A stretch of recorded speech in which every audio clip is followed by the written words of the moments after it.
Mauta ka din, no? Inutusan mo ang anak ko na ipamana sa anak mo ang lahat ng ari-arian niya. Dahil mai-invalid ito kapag sa'yo ipinamana. Dahil hindi kayo kasal. Ho? At hindi ako makakapayag na ipamana sa inyo lahat ng ari-arian hanggat hindi ako nakakasigurado na anak nga niya yung anak mo. Alam mong noon pa lang, duda na ako sa'yo at ayaw ko sa'yo. Kaya ngayon, gusto ko lang manigurado. Manigurado? Sa paanong paraan, Ma? Ipapa-DNA test natin yung batang yan. To prove na anak nga siya ni Frank.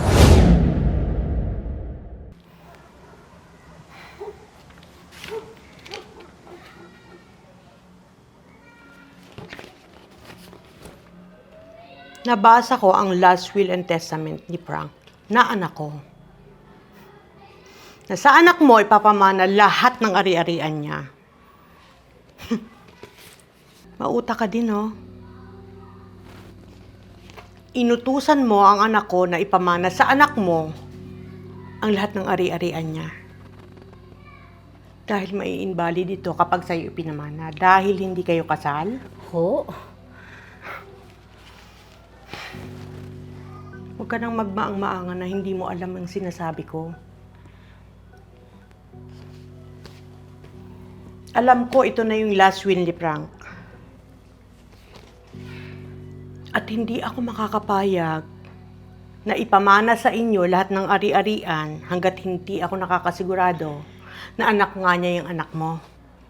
Dahil kung ganon, hindi ako makakapayag na ibigay sa inyo lahat ng yaman ng anak ko.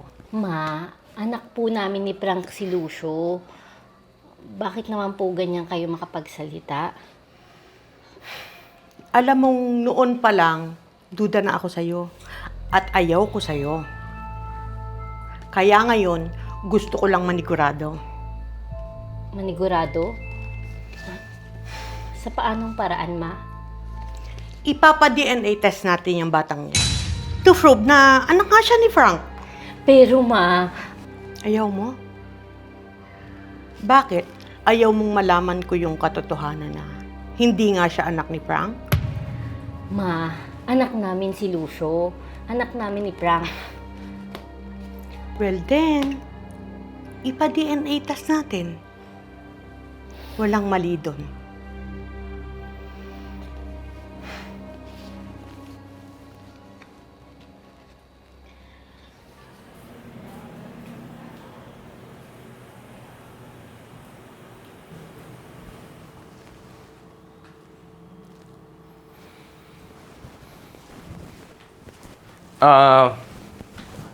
Magandang araw. Magandang araw ho. Magandang araw, Doc. Dr. Sanchez, nandito kami para ipa-DNA test itong batang ito. Just to make sure na anak siya nung anak ko, na si Frank. Okay, sige ho.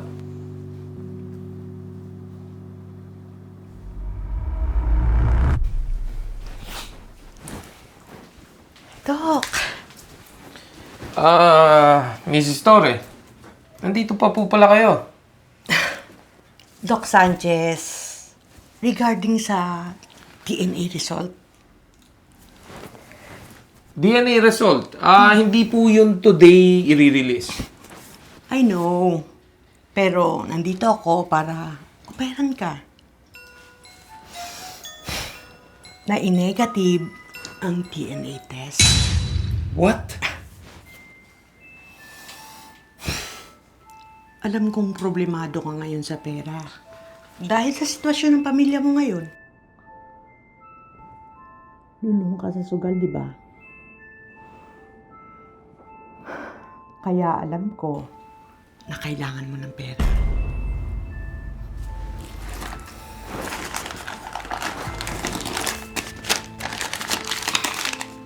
Kunin mo ito, Doc. Sige na. Kunin mo kapalit ng hinihiling ko sa'yo.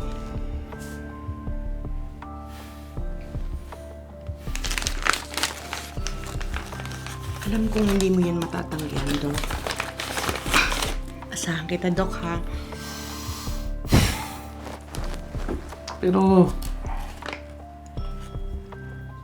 bakit gagawin niyo yun sa apo niyo?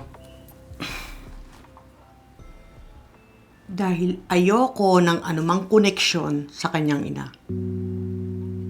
Ayoko sa babaeng yun. Kaya, Dok, tulungan mo ako, ha? Salamat, Dok.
Dok, Bakit?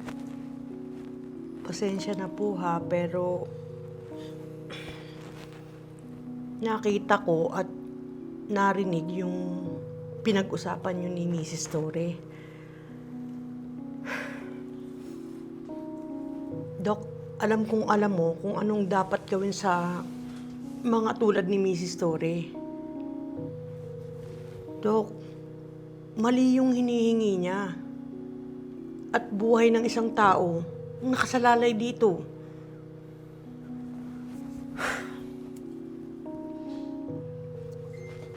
Dok, alam kong sa panahon ngayon, kailangan mo ng pera. Pero, buhay ng isang taong mababago. Dahil sa isang maling resultang ibibigay natin sa kanila. Dok, pasensya na sa paalala, ha.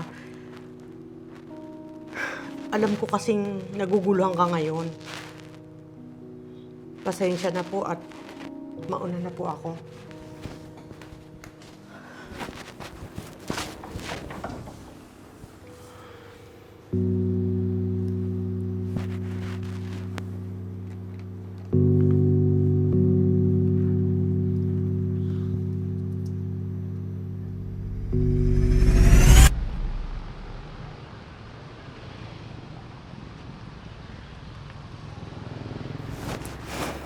Dok, sabihin mo na yung result.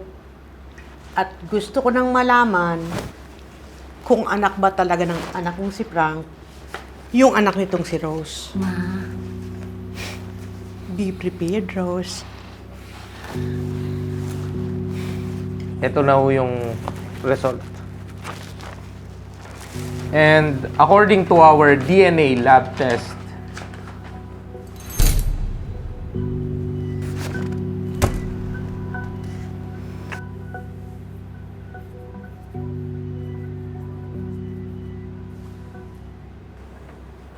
negative ho yung result.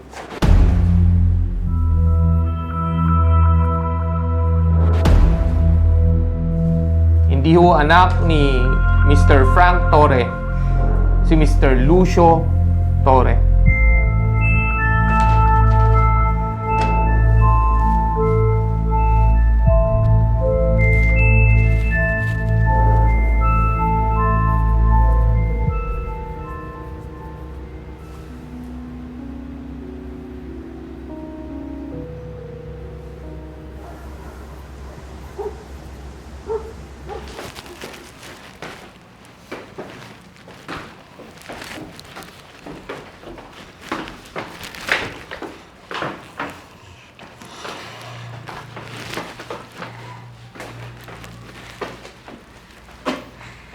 Lumayas kayo.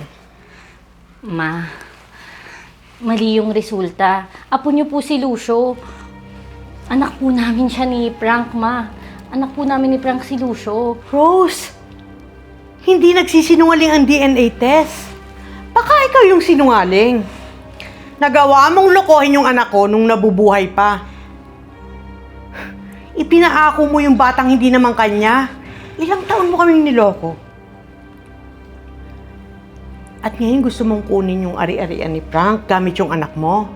Ma, hindi yan totoo. Lumayas na kayo bago pa ako mag-iskandalo. Ma, parang awa niyo na po.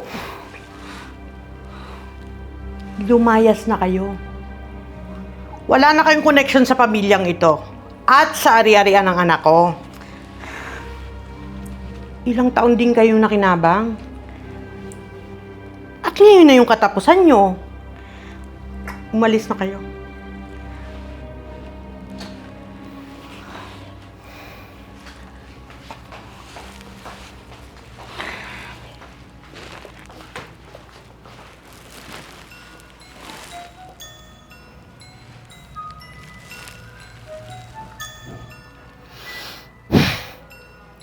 Akala nyo, kakayanin nyo yung kapangyarihang meron ako? Pera lang ang katapat ng lahat.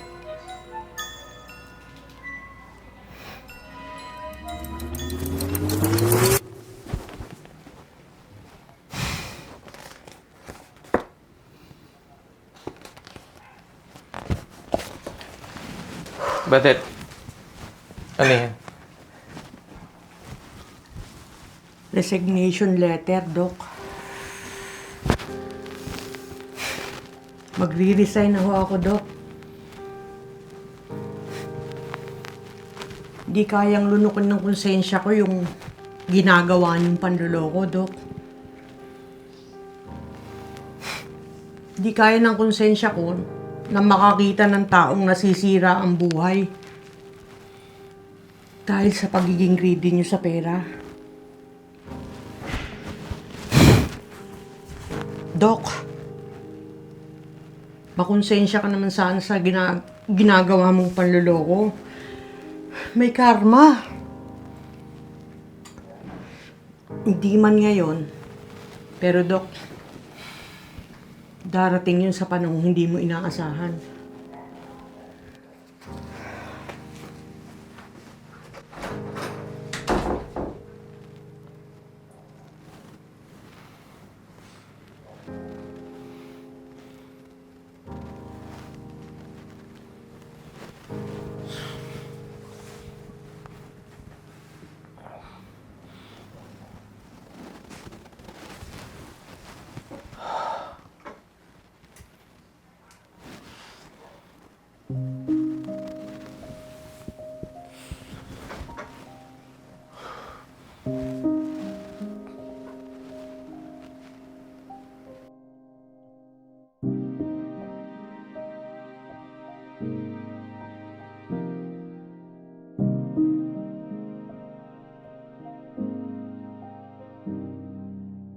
Lord, patawarin niyo po ako sa ginawa kong pangloloko sa kapwa ko. Lord, sorry. Magulo lang talaga ang isip ko dahil sa bit-bit ko ding problema. Lord, igayin niyo po ako. Igayin niyo po ako sa tamang landas. Bigyan niyo po ng liwanag ang isip ko. Bigyan niyo po ako ng direksyon, Lord. Nilalamon na po ako ng konsensya ko, Lord.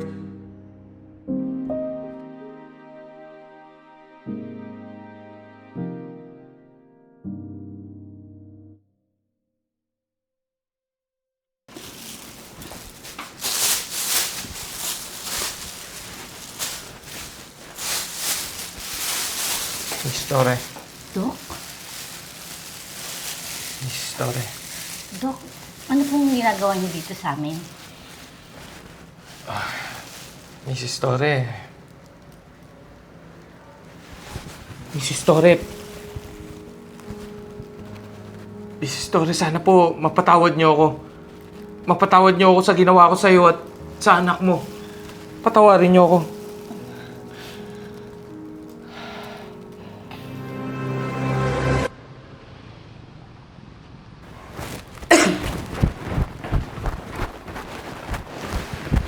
So, totoo nga yung sabi nila na bumalik na kayo sa bahay ng anak ko. Na bahay na ho ngayon ng anak ko. Anong pinagsasabi mo, Rose? Hindi na ako papayag na agawan mo ng kinabukasan ng anak ko. Hindi ko na ho hahayaan na lapastanganin niyo yung pagkatao niya. Di baling ako na lang eh. Napakawalang hiya niyo. Sarili niyong apo. Sarili niyong apo, lolokohin niyo at aagawan niyo ng kinabukasan na pinaghirapan ng ama niya. Itatakwil niyo yung sarili niyong apo? Ano na namang kasinungalingan ito, Rose? Hindi ako ang sinungaling dito, kundi ikaw. Pineki mo ang DNA test ni Lucio. Pineki mo ang DNA test ng sarili mong apo. Kasinungalingan? Hindi sinungaling ang taong kasabwat mo. Tama na ho, Mrs. Torre. Tama na ho ang kasinungalingang to. Dr. Sanchez? Mrs. Torre, hindi na ho kaya ng konsensya ko ang mga kasinungalingan nyo. Ang mga gusto nyong kasinungalingang mangyari. Hindi na ho kaya ng kalooban ko na sirain ang mga buhay ng mga tao na wala naman hong masamang ginawa sa inyo. Lalo na ang sirain ang buhay ng isang bata. Napakawalang hiya mo. Pinirahan mo lang ako?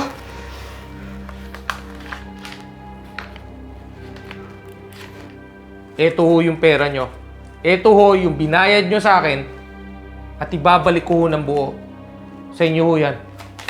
Alam niyo bang pwede kayong makulong dahil dyan?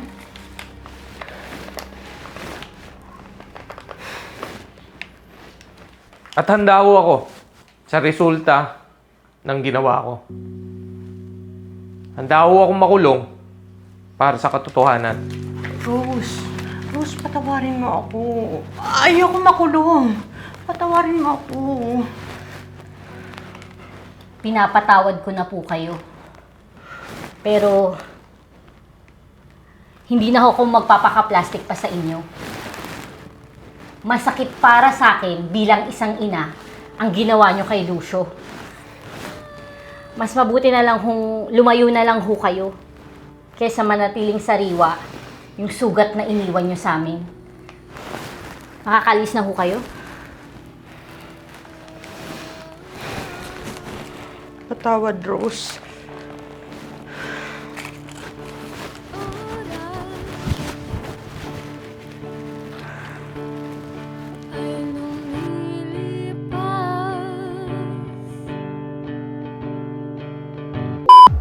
DNA lab test. Labas ka pa, labas ka pa. Ganyan. Oo. Oh, ni-instruct kita. Wala namang audio to eh. Sige, sige. Oo. Di. Ganyan? Kanina mo. Yan. Okay, one more. Okay. I-instruct kita. Seryoso pala. Kala ko kasi comedy tayo today eh. Sige nga, so, pati nga. Seryoso. Yan, ganyan sila. Ganyan sila. Hirap na, dahil puro comedy yung ginagawa namin. Hirap na sila pag mga seryoso na yung mga role nila. Hirap na hirap mag-dialogue, hirap na hirap gumalaw kasi kengkoy na yung mga... Seryoso pala tayo dito. Akala ko comedy. Seryoso tayo, mga dramatic, ano tayo dito, dramatic action star, actor. Okay, game.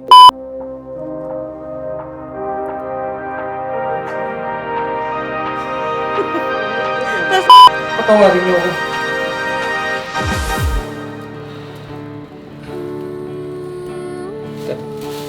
Napakagaling na actor.